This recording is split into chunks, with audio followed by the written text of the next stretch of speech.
జలసౌధాలో Tungabhadra project RDS అంతర్రాష్ట్ర జల వివాదాలపై సమీక్షా సమావేశం నిర్వహించారు సీఎం రేవంత్ రెడ్డి. తుంగభద్ర నుండి తెలంగాణకు రావాల్సిన నికర జలాల వినియోగం కోసం కూడా కేంద్ర ప్రభుత్వం జోక్యం చేసుకోవాలంటూ ఆయన విజ్ఞప్తి చేశారు.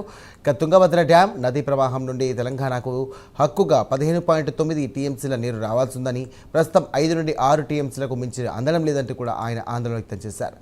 ఆర్డీఎస్ కింద జోగులాంబ గద్వాల జిల్లాలోని 75 గ్రామాలకు చెందిన 83,987 ఎకరాల ఆయకట్టుకు నీరు అందాల్సి ఉందంటూ కూడా గుర్తు చేశారు. తెలంగాణ, ఆంధ్రప్రదేశ్, కర్ణాటక ఈ 3 రాష్ట్రాల భాగస్వామ్యం ఉన్నటువంటి నేపథ్యంలో కేంద్ర జల సంఘం ఆధ్వర్యంలో తుంగభద్ర బోర్డును మరింత పటిష్టం చేయాలంటూ కూడా కోరారు.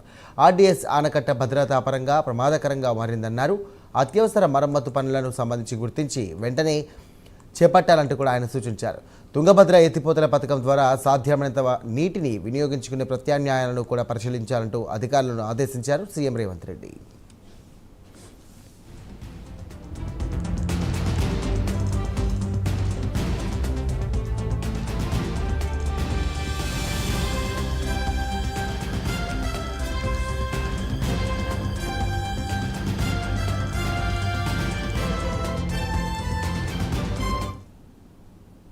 జలసౌధాలో తుంగభద్ర ప్రాజెక్టు ఆర్డీఎస్ అంతర్రాష్ట్ర జల వివాదాలపై సమీక్షా సమావేశం నిర్వహించారు సీఎం రేవంత్ రెడ్డి.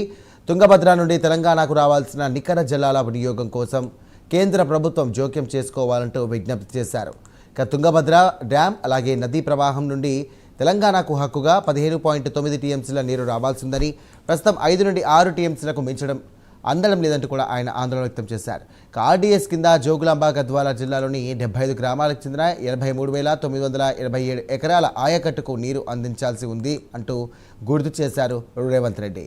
తెలంగాణ, ఆంధ్రప్రదేశ్, కర్ణాటక ఈ 3 రాష్ట్రాల భాగస్వామ్యం ఉన్నటువంటి నేపథ్యంలో కేంద్రం జలసంఘం ఆధ్వర్యంలో కూడా తుంగభద్ర బోర్డును మరింత పటిష్టం చేయాలంటూ కోరారు. ఆర్డీఎస్ ఆనకట్ట భద్రతా పరంగా ప్రమాదకరంగా ఉందంటున్నారు. అత్యవసర మరమ్మతు పనులను గుర్తించి వెంటనే చేపట్టాలంటూ సూచించారు సీఎం రేవంత్ రెడ్డి. తుంగభద్ర ఎత్తిపోతల పథకం ద్వారా సాధ్యమైనంత నీటిని వినియోగించుకునే ప్రత్యామ్నాయాలు కూడా పరిశీలించాలంటూ అధికారులను ఆదేశించారు ఆయన.